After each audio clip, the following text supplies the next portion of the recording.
how to play with the npm, how to play with the Web3js library. So first, we will create a folder. Say for example,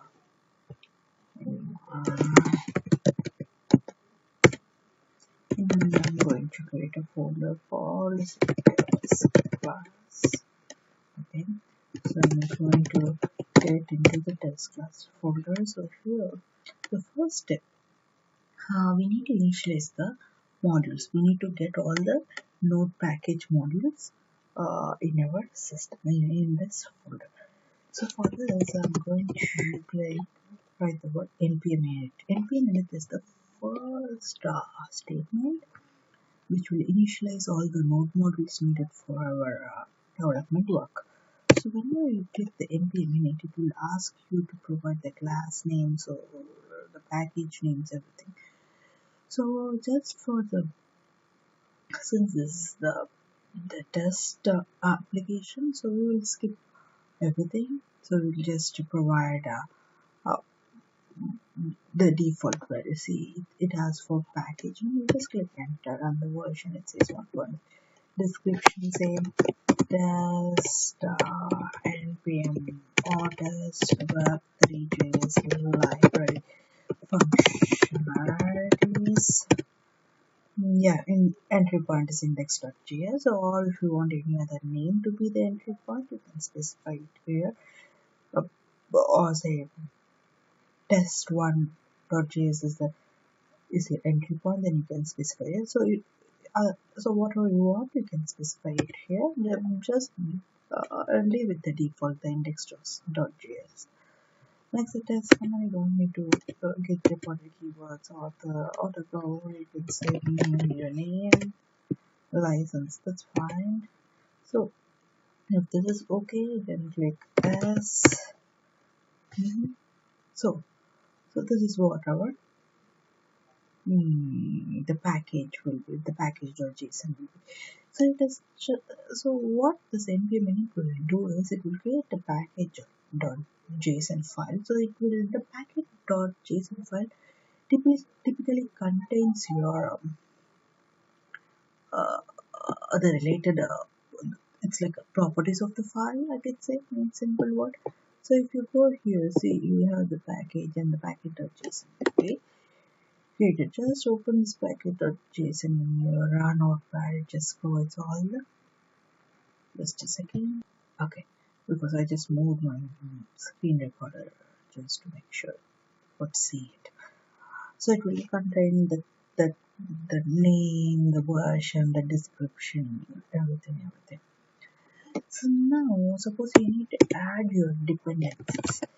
So you will have in the double quotes dependencies. You just add the word dependencies, and then you need to provide all your dependencies here. Suppose I want to create a web3. So this is the command. It's a keyword followed by your value. It's 0.20.4. Okay. Okay, let me close this one. So this is how you add all your dependencies. Dependencies is nothing but, suppose in your Java class, we will have the command called import. Import, you will import the library. So in the Node.js, we will have this command.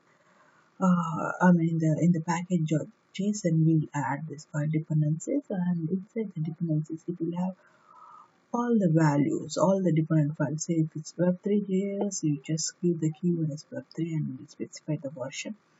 Similarly, if it is a Ethereum.js, you specify the Ethereum.js and you give the version.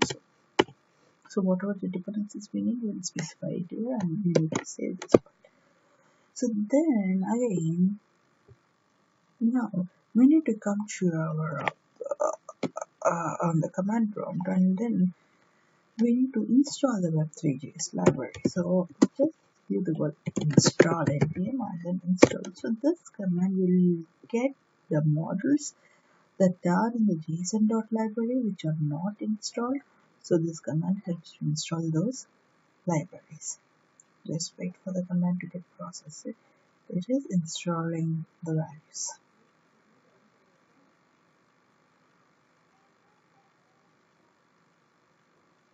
So once your package is installed, see you will have this C6 packages added to your library.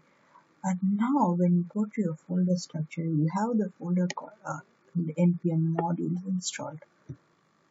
See, in this folder structure, we have the npm modules installed, and it has the 6 modules that have been deployed. So this Web3 package will have all the Web3 related libraries to play with.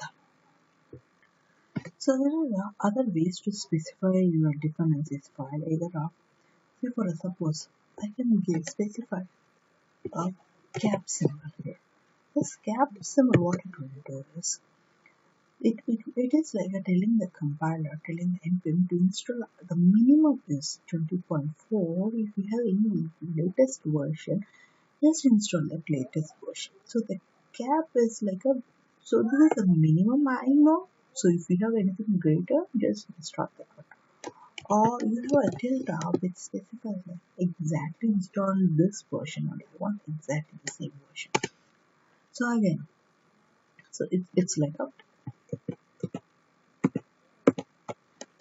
so it's a way of writing our dependencies file. So now let's write some simple web, just play with some simple Web3js library functionality. So before that, in another command prompt, let me run the command test.pc. Let me go to this folder.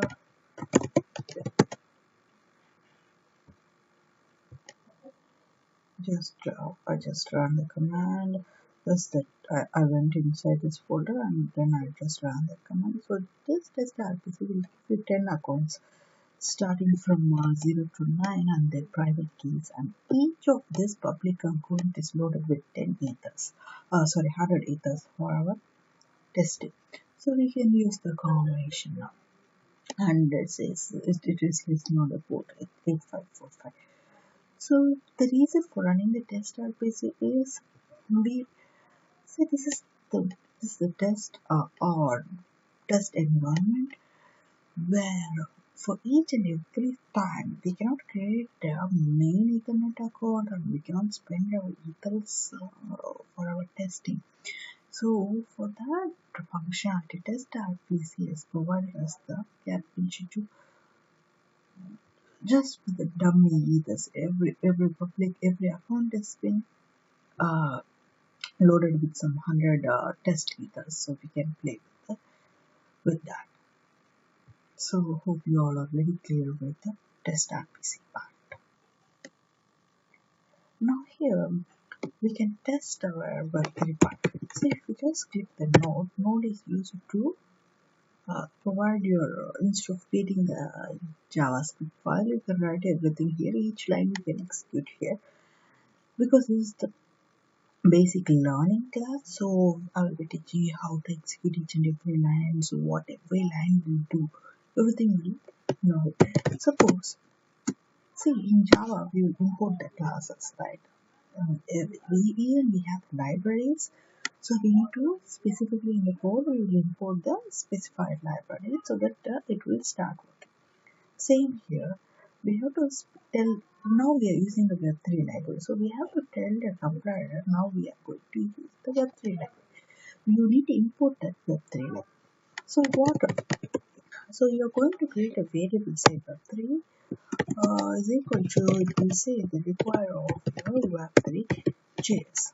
So this will help you to install your Web3. Import all the Web3 components. Now say you want to point your Web3 to your HTTP provider. So what you will do, you will create a new variable for Web3 and you will point the Web3 to new Web3 of providers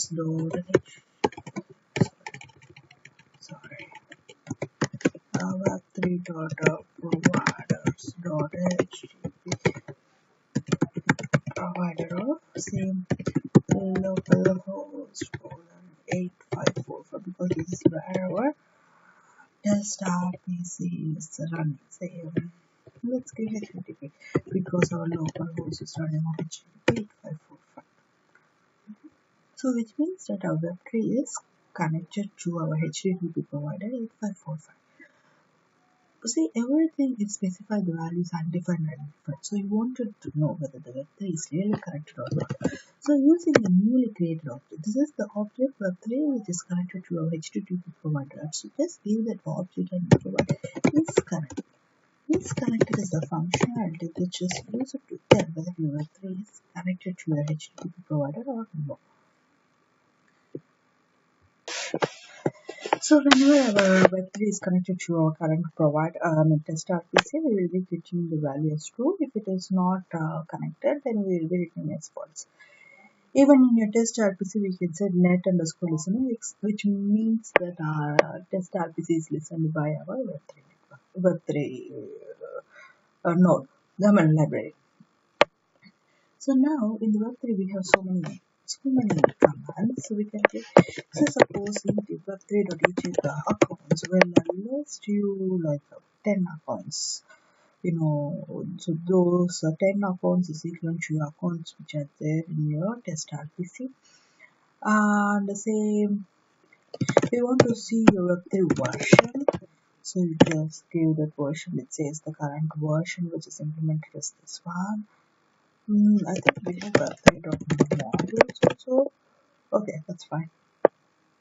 So if you want to see the first account, you can give accounts of 0 because birthday generally starts with the 0, 1, 2, 3. So it starts from 0 to 9.